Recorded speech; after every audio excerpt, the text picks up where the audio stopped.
21장.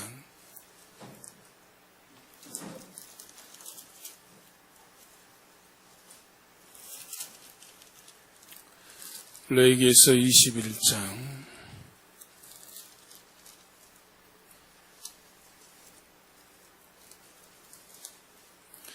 1절에서 9절까지 보겠습니다. 구약성경 178페이지 레위기서 21장 1절에서 9절 자세였으면 한 절씩 교독하도록 하겠습니다. 제가 먼저 읽겠습니다. 여호와께서 모세에게 이르시되 아론의 자손 제사장들에게 말하여 이르라. 그의 백성 중에서 죽은 자를 만짐으로 말미암아 스스로를 더럽히지 말려니와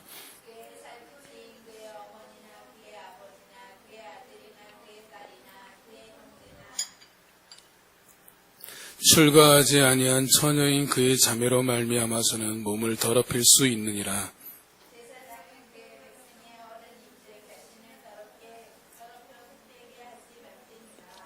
제사장들은 머리털을 깎아 대머리 같게 하지 말며 자기의 수염 양쪽을 깎지 말며 살을 베지 말고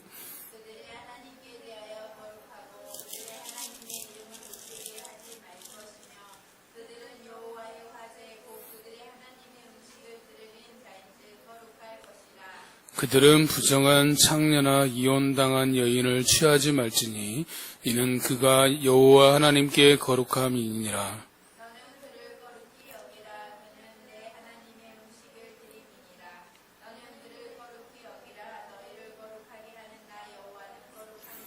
같이 읽습니다.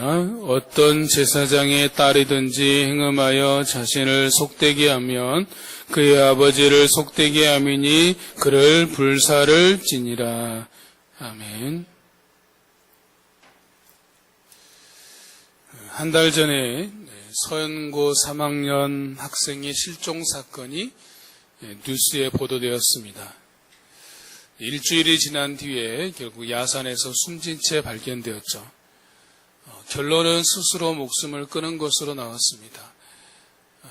그가 이제 어떻게 보면 자신의 행적을 감추기 위해서 아니면 막판까지 고민했는지는 알 수 없지만 이제 죽기 전에 마지막 행적이 서점에 가서 문제집 5권을 산 것으로 밝혀졌죠. 또 한강에서 술 먹다가 실종된 후에 죽은 채로 발견되었던 대학생도 마찬가지입니다. 여전히 그 숨진 대학생의 아버지는 타살의 무게를 두고 수사를 촉구하고 있는 것들을 보게 됩니다. 참으로 안타까운 일입니다. 요즘은 그 어느 때보다 세상을 살아가기가 참 힘든 시기인 것 같습니다.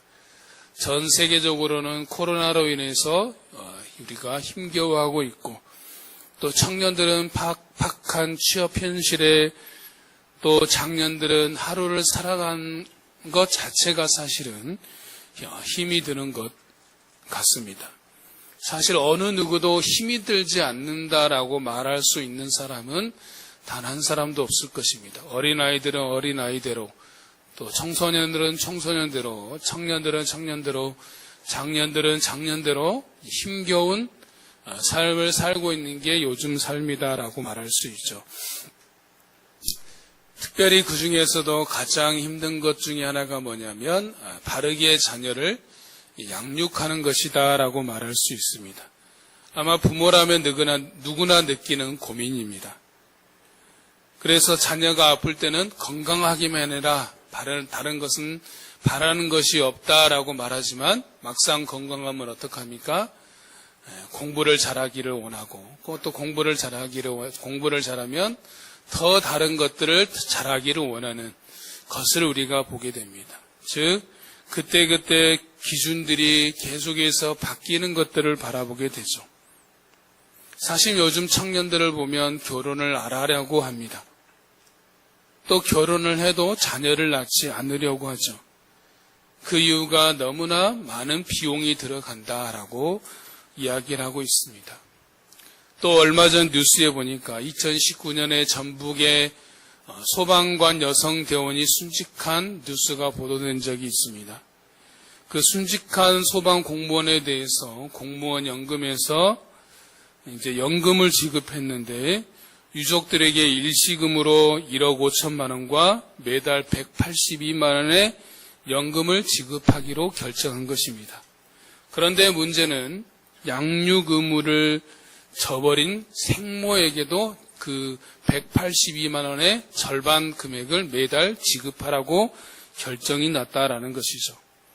생모는 숨진 여성 대원이 2살 때 이혼하여서 32년이 지난 이후까지 전혀 연락을 하지 않고 지내다가 이 여성 대원에게 유족금, 그러니까 그 지원금이 지급된다라는 소식을 듣고 연락을 하여서 지원금을 지급받게 된 것이죠. 그 사실을 알게 된 친부 쪽에서 이제 법원에 소송을 제기한 상태까지 뉴스를 통해서 보았습니다. 사실 자녀 양육에 대해서는 이런저런 말들이 참 많습니다. 책도 많고 강의도 많고 또 전문가라고 말하는 사람들의 수많은 많은 말들도 있습니다. 그런데 자녀 양육만큼 분명한 정답이 이거다라고 말하기 어려운 부분은 사실 없는 것 같습니다. 이 사람이 이것이 정답이다라고 해서 그대로 한다라고 해서 반드시 그렇게 대단한 법은 또 없다라는 것이죠. 사람이 신이 아닌 이상, 하나님이 아닌 이상 내가 하는 방법이 정답이다라고 말하기는 사실 어려운 겁니다. 이번 주 우리가 읽을 말씀은 레위기 21장에서 24장까지의 말씀입니다. 레위기 21장은 제사장이 지켜야 할 규례에 대해서 말씀하고 있습니다. 22장은 성물에 관한 규례입니다. 즉 성물을 먹을 수 있는 자는 제사장과 그의 가족들에 한정되며 여호와께 드리는 성물은 흠이 없는 것이어야 된다라고 말하고 있습니다. 레위기 23장은 여호와께 드리는 절기, 곧 안식일, 유월절, 초막절, 8일째 드리는 대회에 대해서 말씀하고 있습니다. 레위기 24장은 등잔불을 계속 켜두어야 되는 것과 여호와의 이름을 진설병에 관한 것과 여호와의 이름을 모독하면 어떻게 되는지에 대해서 말씀하고 있는 것이 레위기 24장입니다.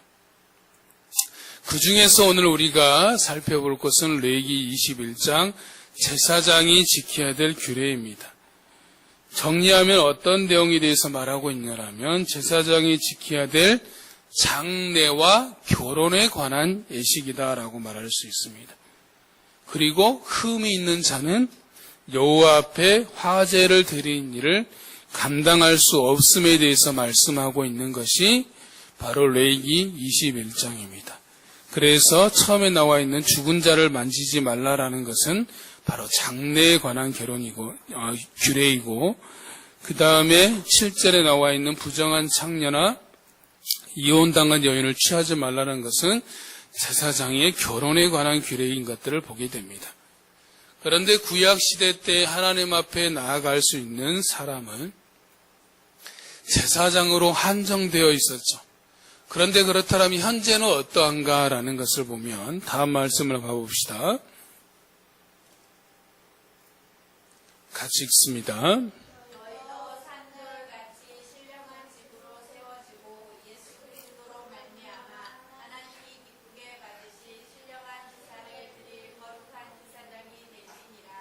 아멘. 현재는 예수 그리스도로 말미암아 하나님이 기쁘게 받으실 신령한 제사장이 되었다라는 것입니다. 예수님이 십자가에 죽으셨을 때 성소의 휘장이 어떻게 되었습니까? 찢어졌죠. 그 찢어지면 무엇을 말하냐면 하나님과 우리 사이를 가로막고 있었던 것들이 제거되었다라는 것을 말하는 것입니다. 그래서 히브리서 10장 19절에서는 우리가 예수의 피를 힘입어 성소에 들어갈 담력을 얻었다라고 말씀하고 있습니다. 예수 그리스도의 보혈 곧 그분의 죽으심으로 말미암아 하나님 앞에 나아갈 길이 열린 것입니다. 이제는 구약시대처럼 제사장을 통하지 않고 직접 예수 그리스도로 말미암아는 그 은혜로 말미암아 우리가 직접 하나님께 나아갈 수 있게 되었다라는 것입니다. 좁은 의미로 제사장은 지금의 목회자를 말하지만 넓은 의미로는 예수 그리스도로 말미암아 그분 앞에 담대히 나아가 예배하는 모든 그리스도인을 말합니다. 이것을 만인 제사장의 원리다라고 말하는 것입니다. 만인 제사장의 원리를 처음 이야기한 사람이 종교의 개혁자였던 칼빈입니다. 중세시대 교회는 일반 신자는 하나님께 직접 나아가서 죄를 고백할 수가 없었습니다. 그래서 한 것이 뭐입니까? 고해성사라는 걸 했죠. 자기가 지은 죄를 신부에게 이야기를 합니다. 그러면 신부가 그 죄를 하나님께 아뢰는 것이죠. 일종의 구약시대의 제사장 역할을 한 것입니다. 그런데 칼빈은 말씀을 보다가 깨달은 것이죠. 이미 예수 그리스도로 말미암아서 그러한 모든 것들이 다 이루어졌기 때문에 그러한 것이 필요 없고 직접적으로 하나님께 나아갈 수 있게 되었다라는 것이죠. 그것이 바로 만인 제사장의 원리입니다. 즉 우리 한 사람 한 사람이 하나님께 나아가 예배 드릴 수 있는 제사장이자 예배자임을 말하게 된 것입니다.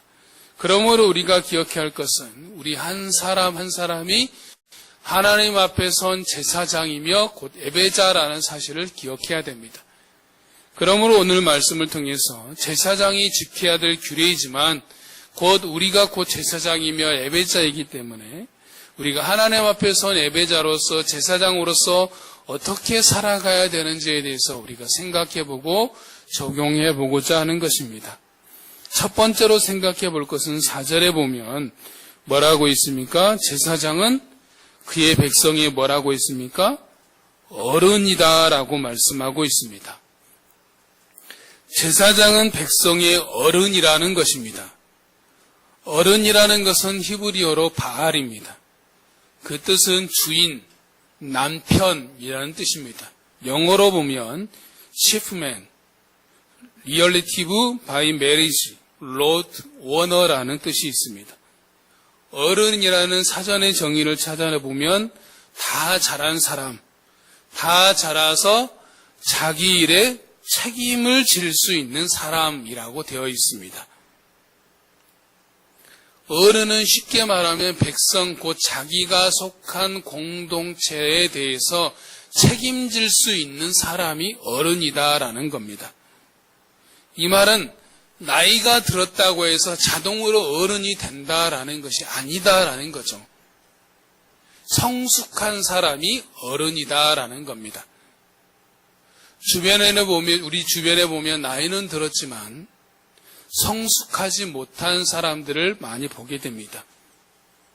우리가 그러한 사람을 향해서 어른이라 부르지 않고 노인이라고 말하는 겁니다. 노인은 그냥 나이가 든 사람, 어른은 성숙한 사람이라는 뜻입니다. 이 시대는 갈수록 노인들은 많아지는데 어른들은 찾아보기 힘든 시대가 되고 있다라는 거죠. 믿고 따라갈 어르신이 없는 시대가 되고 있다라고 말할 수 있습니다. 그러면 어떤 사람이 지도자, 백성의 어른, 공동체의 어른이라고 말할 수 있는가? 첫 번째 4절에 보면 뭐라고 있습니까? 제사장은 그의 백성의 어른인즉 자신을 더럽혀 속되게 하지 말지니라고 말하고 있습니다. 자신을 더럽혀 속되게 하지 말라라는 겁니다.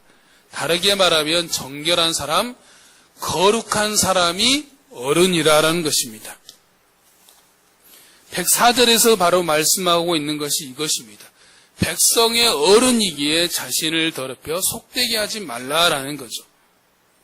자신을 더럽히지 않는 그러면 거룩함이 무엇인가에 대해서 말씀하고 있는 게 바로 6절입니다. 6절을 한번 읽어보겠습니다. 읽습니다. 시작.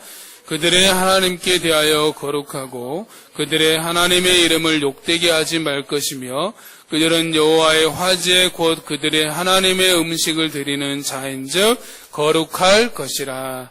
아멘. 먼저 그들의 하나님께 대하여 거룩해야 됩니다. 하나님께 대하여 거룩하는 것은 하나님 앞에서 거룩하라라는 것이죠.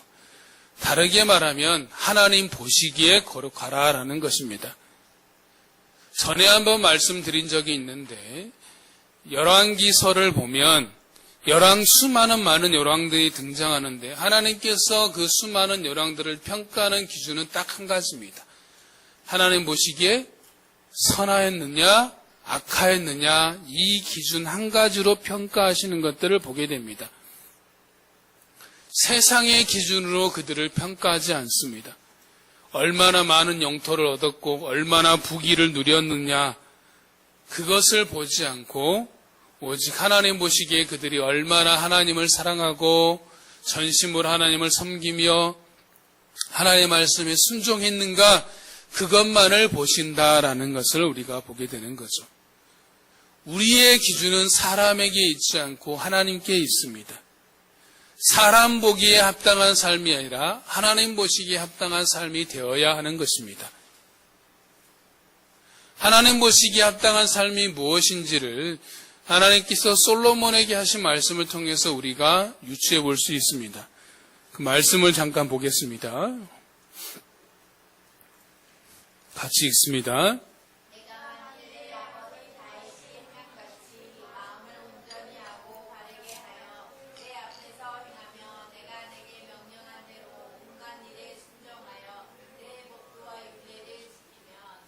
아멘.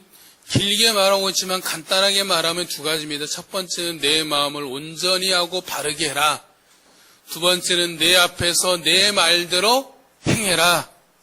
마음을 바르게 하고 내 말대로 지켜 행하라라는 것에 대해서 말씀하고 있는 것이죠.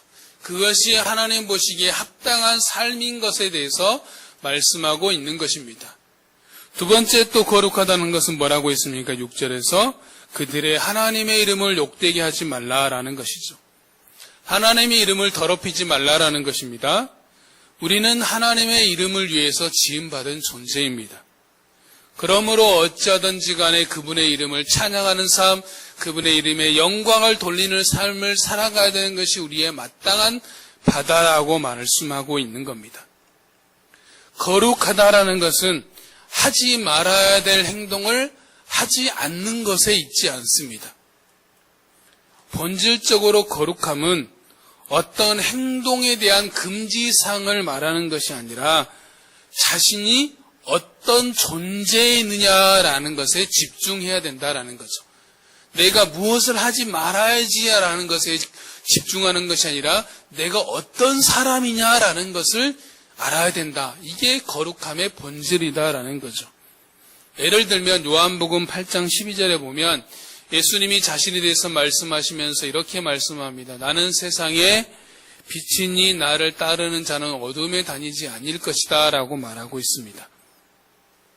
예수님이 빛이시기 때문에 예수님을 믿는 우리는 빛의 자녀이죠. 이 말은 우리의 정체성이 빛의 자녀라는 말입니다. 이 말은 우리가 빛의 자녀이기 때문에 어둠에 다니는 행동을 하지 말아야 된다라는 것을 말하는 것이 아니라 우리가 빛의 자녀라는 본질, 정체성을 잊지 말라라는 것이죠. 즉 우리가 빛의 자녀이기 때문에 빛 대신 그분 앞에 그분 안에 머물러 있는 삶, 빛 대신 그분과 교제하는 삶을 살게 되면 어둠은 저절로 물러가게 되어 있다라는 거죠.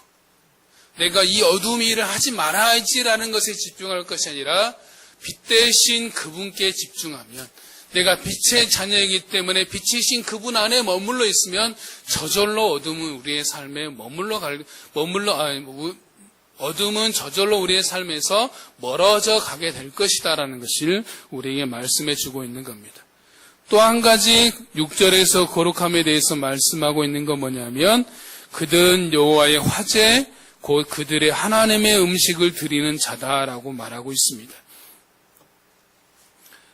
즉 하나님께 드려지는 화제물을 담당하는 자라는 거죠. 그 말은 뭐냐면 하나님께 제사를 드리는 자, 하나님을 예배하는 자다라는 겁니다. 즉 거룩해야 되는 이유가 뭐냐? 우리가 하나님을 예배하는 자, 하나님께 제사하는 제사자이기 때문이다라는 거죠.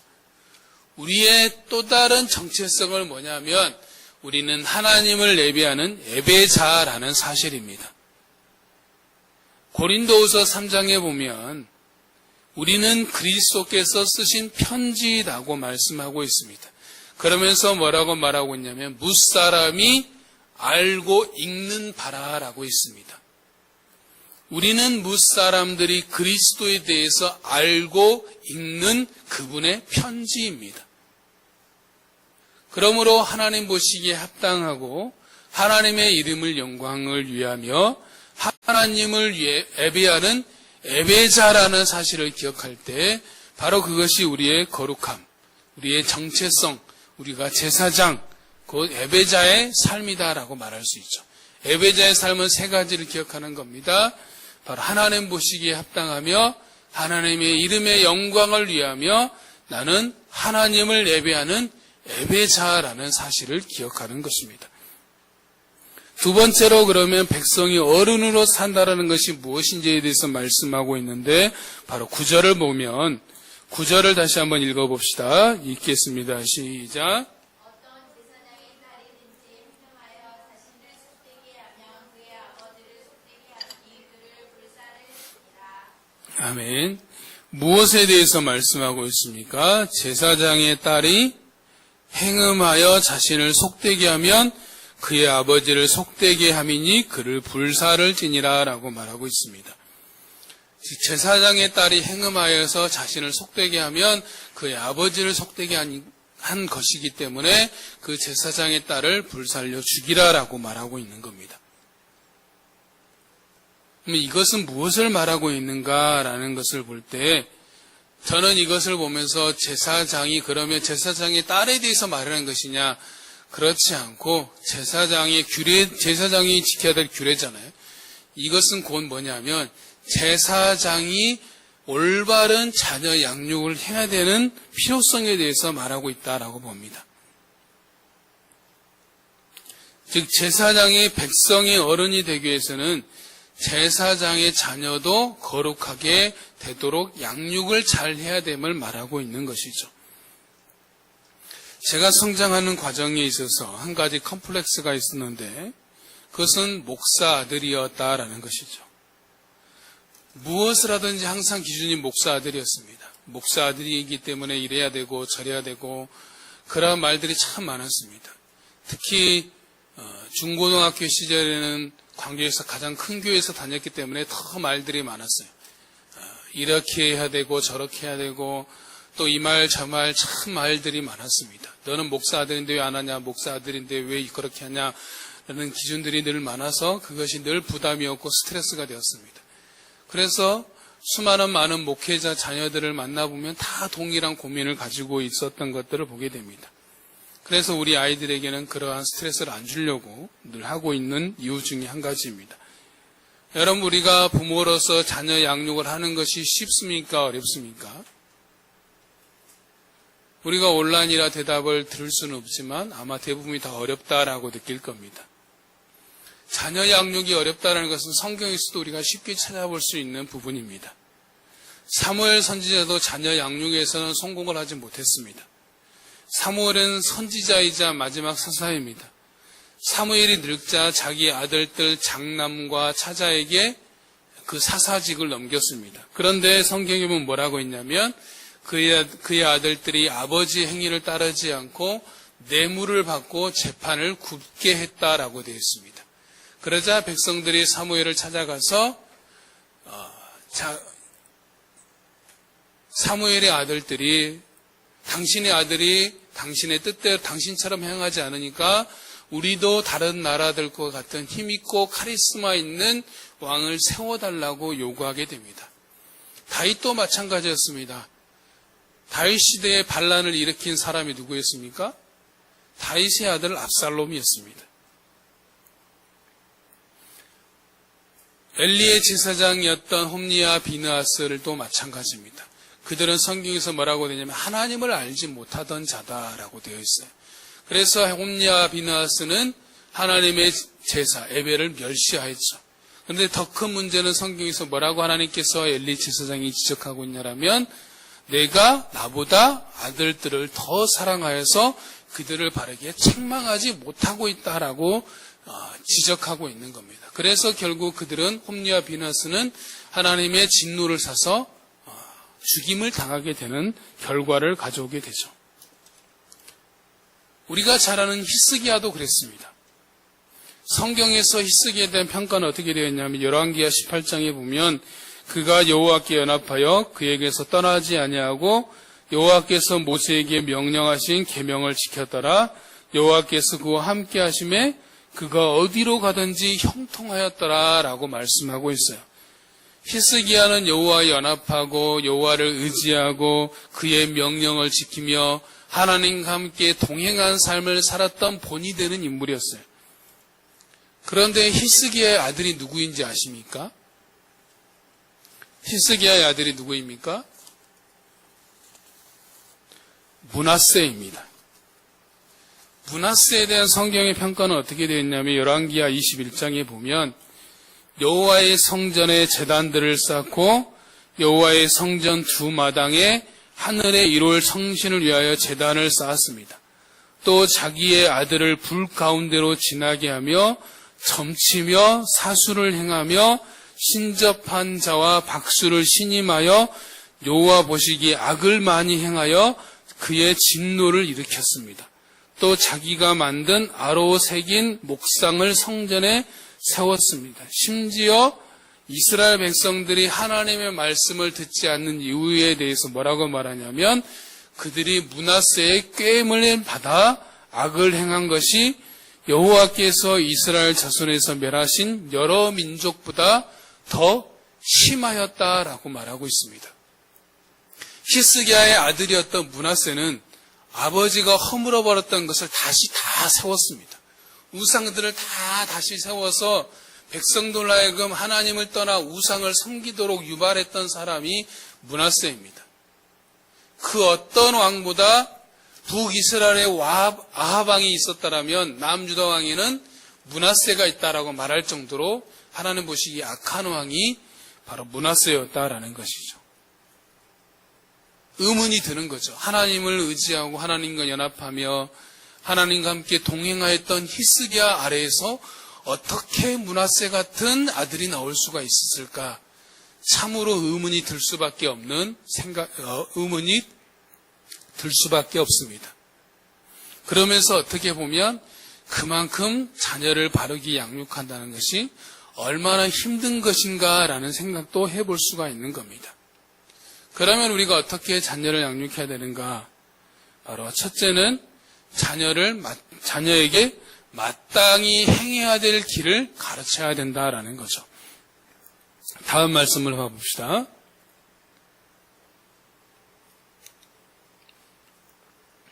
같이 읽습니다. 마땅히 행할 길을 아이에게 가르치라. 그리하면 늙어도 그것을 떠나지 아니하리라. 아멘. 이것을 새 번역 버전은 뭐라고 했냐면 마땅히 걸어야 할 그 길을 아이에게 가르치라. 그러면 늙어서도 그 길을 떠나지 않는다라고 말하고 있습니다. 마땅히 행할 길, 마땅히 걸어가야 할 길을 가르치라라는 것입니다.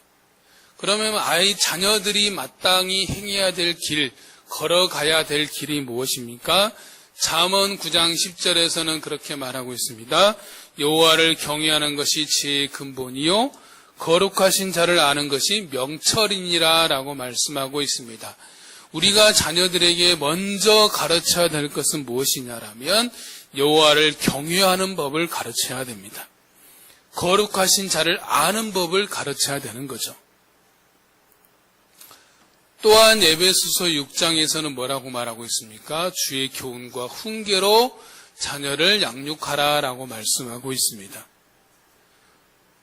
우리가 기억해야 될 것은 최고의 양육의 교과서, 그것은 성경 하나님의 말씀입니다. 말씀을 사모하고 말씀을 가까이 하도록 가르쳐야 됩니다. 말씀을 자신의 삶의 지침으로 삼고 살아가도록 가르쳐야 됩니다. 그것이 우리가 가르쳐야 될 자녀 양육의 교본이라고 말할 수 있죠. 서점에 가면 자녀 양육에 관한 수많은 많은 책들이 있지만 성경, 우리가 하나님께서 우리에게 주신 가장 최고의 자녀 양육의 텍스트는 뭐냐? 성경 말씀이다 라는 사실이죠. 골로새서 3장 21절에 보면 자녀를 노엽게 하지 말라라고 했습니다. 이 말은 뭐냐면 자녀에게 화를 내지 말라라는 말이 아닙니다. 원어의 뜻은 뭐냐면 자녀로 하여금 경노를 일으키게 하지 말라. 짜증을 유발시키지 말라. 즉 아무런 이유 없이 경노하게 하지 말고 짜증나게 하지 말라라고 말하고 있는 겁니다. 무엇보다도 우리가 자녀에게 가르쳐야 될 것은 뭐냐면 경건한 삶의 본을 보여줘야 된다라는 것이죠. 다음 말씀 보겠습니다. 같이 읽습니다. 너는 진리의 말씀을 옳게 분별하며 부끄러울 것이 없는 일꾼으로 인정된 자로 자신을 하나님 앞에 드리기를 믿으라. 아멘. 부모가 먼저 말씀대로 사는 모습을 보이는 것입니다. 말로는 하는데 행하지 않는 부모는 아무런 영향력이 없다라고 말할 수 있죠. 어떻게 보면 자녀들이 부모에게 기대하는 것은 완벽한 모습이 아닐 것입니다. 하나님 앞에서 온전하게 서려고 노력하는 모습, 애쓰는 모습일 것이다 라고 생각합니다. 저의 작은 소망은 뭐냐면 제가 죽을 때, 생을 마감할 때에 자녀들에게 사도 바울의 말처럼 말을 하고 생활을 마감하는 것입니다. 지금으로서는 쉽지 않은 일이지만 사도 바울이 뭐라고 했냐라면 내가 그리스도를 본받은 것처럼 너희도 나를 본받는 자가 되라라고 말했습니다. 그 말을 하고 제가 생을 마감하는 것이 저의 작은 소망입니다. 부모가 자녀 받을 수 있는 최고의 칭찬은 뭐냐면 엄마 같은 사람, 아빠 같은 사람과 결혼하고 싶습니다. 엄마를 존경하고 아빠를 존경합니다라는 칭찬이 부모가 들을 수 있는 최고의 칭찬이다라고 말할 수 있습니다. 여러분, 사랑하는 우리 모든 성도님들이 존경받는 부모로서 서시기를 주의 이름으로 축복합니다. 세 번째는 어른이라는 말을 풀이하면 영어 성경에서는 뭐라고 말하고 있냐면 결혼 관계를 비유하여서 말씀하고 있습니다. 즉 marriage라는 단어를 쓰고 있다라는 거죠. 특히 그 중에서 부부 관계에서 남편의 위치에 대해서 말씀하고 있습니다. 즉 부부 관계에서 남편이 아내에게 하는 것처럼 그렇게 하는 것이 백성의 어른이다라고 말하고 있는데 그것이 무엇인지 다음 말씀을 통해서 보겠습니다. 같이 읽습니다. 남편들아 아내 사랑하기를 그리스도께서 교회를 사랑하시고 그 교회를 위하여 자신을 주신같이 하라. 아멘. 그리스도께서 교회를 사랑하시고 그 교회를 위하여 자신을 주심같이 사랑하라 하셨습니다. 한마디로 말하면 사랑하라라는 겁니다. 사랑하는 자가 되는 것입니다. 백성의 어른이 되는 삶은 사랑하는 자입니다. 어떻게 사랑하는 겁니까? 그리스도께서 교회를 위하여 자신을 주심같이 사랑하는 겁니다. 그리스도께서 자신을 주심같이 교회를 사랑하는 모습을 잘 보여주는 것이 요한복음 10장에 나와 있는 선한 목자 되신 예수님의 모습이죠. 선한 목자 되신 예수님은 자신의 양떼를 위하여서 자신의 목숨을 버리시기까지 사랑하셨습니다. 최고의 사랑은 버리는 사랑이다라고 말할 수 있습니다. 그런데 우리가 어떻게 주님의 그런 사랑을 할 수 있겠습니까? 실천할 수 있겠습니까? 우리가 다른 사람을 위해서 자신을 버리기까지 사랑한다는 것은 쉽지가 않습니다. 어렵습니다. 그것이 가능하려면 무엇이 필요한 것인가? 바로 자신의 목숨을 버리시기까지 우리를 사랑하신 그 주님의 마음을 품는 것입니다. 주님의 마음을 품어야 가능합니다. 이것을 잘 보여주는 것이 누가복음 15장의 탕자의 비유입니다. 탕자의 비유에 보면 세 종류의 사람이 나옵니다. 첫 번째는 누구입니까? 둘째 아들이 나오죠. 둘째 아들은 자기 아버지에게 가서 자기가 받을 상속을 미리 달라고, 유산을 미리 달라고 해서 상속받아서 먼 나라에 가서 허랑방탕하게 다 쓰게 됩니다. 돈이 있을 때는 주변에 사람들이 있었지만 돈이 없자 어떻게 됩니까? 다 떠나가 버리죠. 그래서 결국 돼지 치는 일을 하고 돼지들이 먹는 쥐엄 열매를 먹으며 생활하게 됩니다. 그러다가 자기 아버지 집에 있는 사람들이 얼마나 풍족하게 누리며 사는지 아버지의 은혜를 생각하게 되고 다시 집으로 돌아가야 되겠다라고 결심하게 되는 거죠. 두 번째는 누구입니까? 큰아들입니다.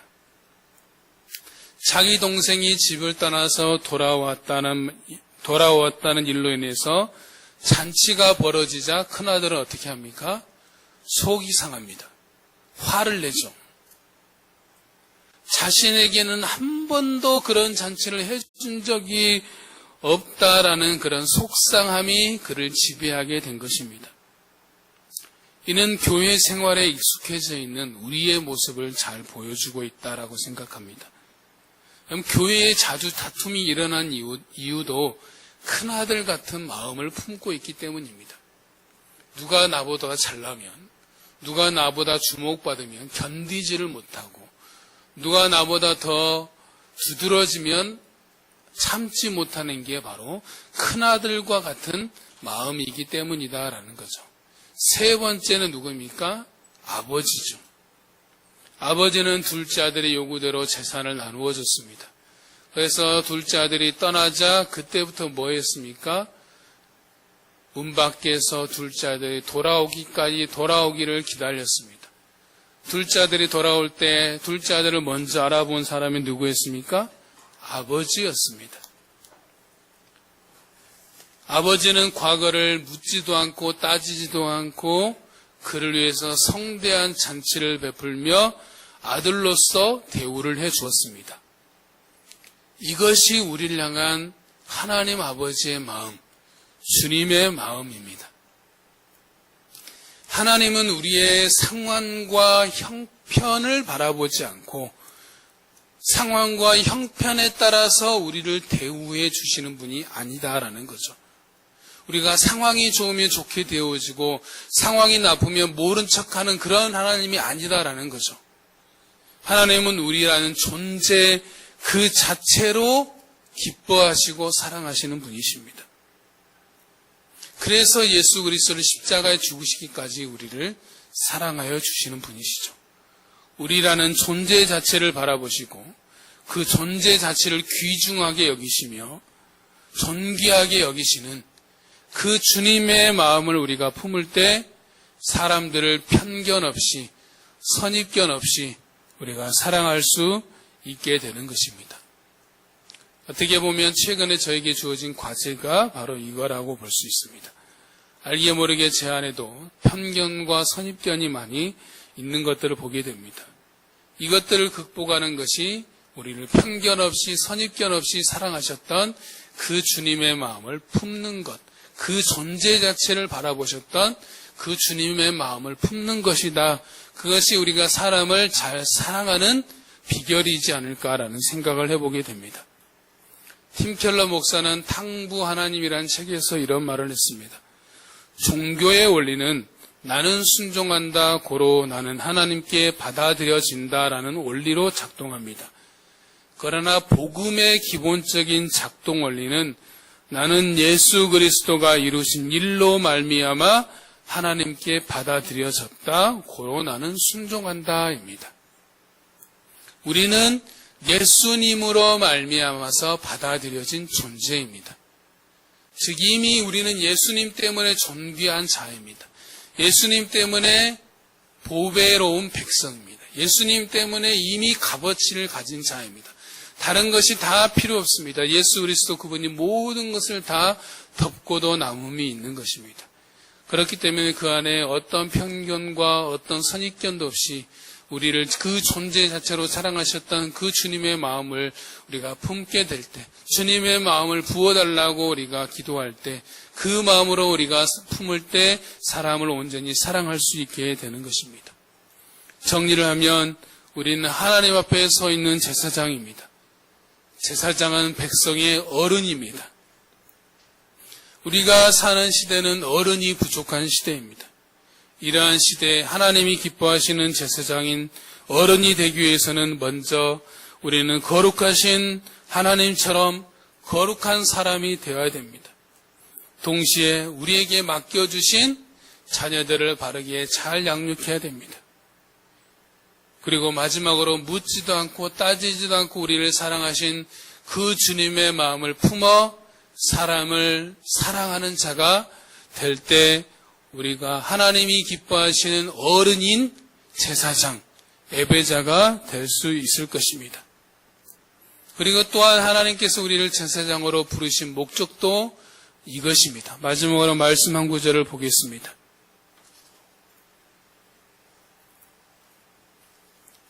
같이 읽습니다.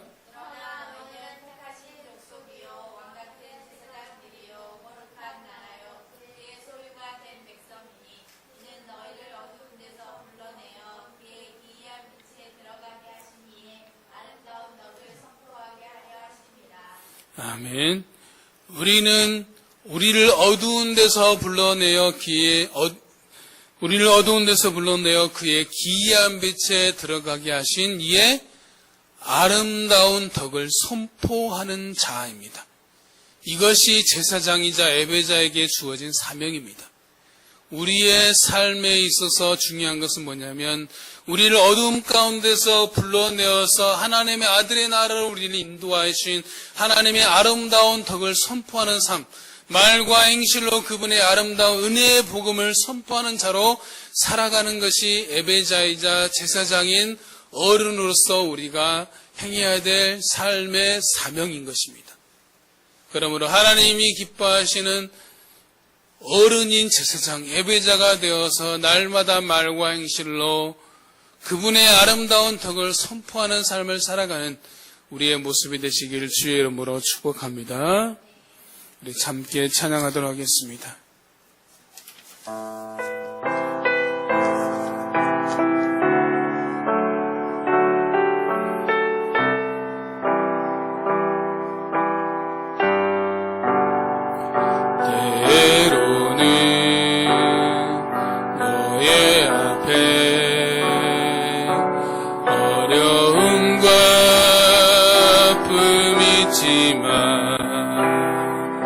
담대하게 주를 바라보는 너의 영혼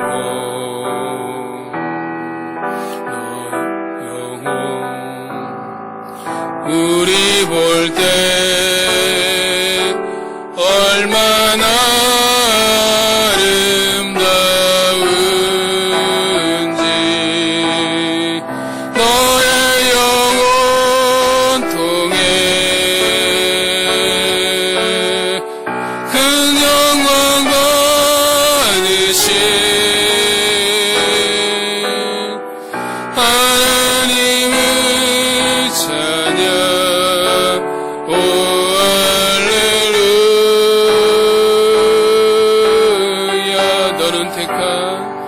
너는 택한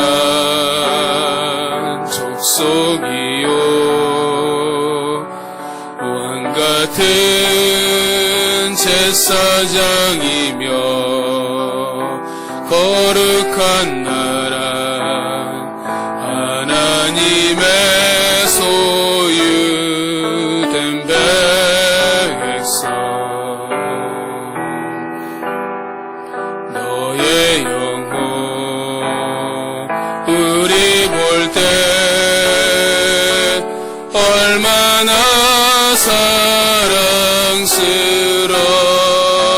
사랑스러운지 너의 영혼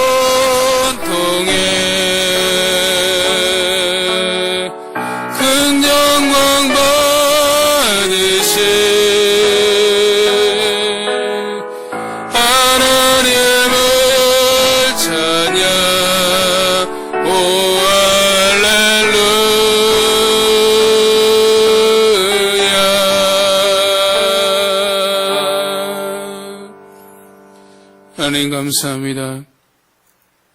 우리를 왕같은 제사장으로 또 하나님을 기쁘시게 하는 예배자로 우리를 불러주시는 하나님 아버지 감사합니다. 우리가 날마다 하나님 앞에서 하나님 보시기에 합당한 제사장으로 예배자로 온전히 살아갈 수 있도록 주님 인도하여 주시옵소서. 날마다 하나님 앞에 거룩하게 하여 주시옵시고 하나님께서 맡기신 우리 자녀들을 잘 양육할 수 있도록 인도하여 주시옵시며 무엇보다도 주님의 마음을 품고 편견 없이 선입견 없이 모든 사람을 사랑할 수 있는 사랑을 잘하는 하나님의 사람 될 수 있도록 주님 인도하여 주시옵소서. 그래서 날마다 삶에서 우리를 어두운 데서 불러내서 그의 기이한 빛에 들어가게 하신 이의 아름다운 덕을 선포하는 자로 오늘을 살아갈 수 있도록 주님 역사하여 주시옵소서. 지금은 우리 주 예수 그리스도의 은혜와 하나님의 크고 무한하신 사랑과 성령님의 감화 감동 교통하심이 날마다 제사장이자 어른인 우리의 삶이 그의 기이한 빛에 들어가게 하신 이 아름다운 덕을 선포하는 대로 살기를 소망하는 우리 사랑하는 모든 성도들 머리 위에 지금부터 영원까지 항상 함께 있을지어다.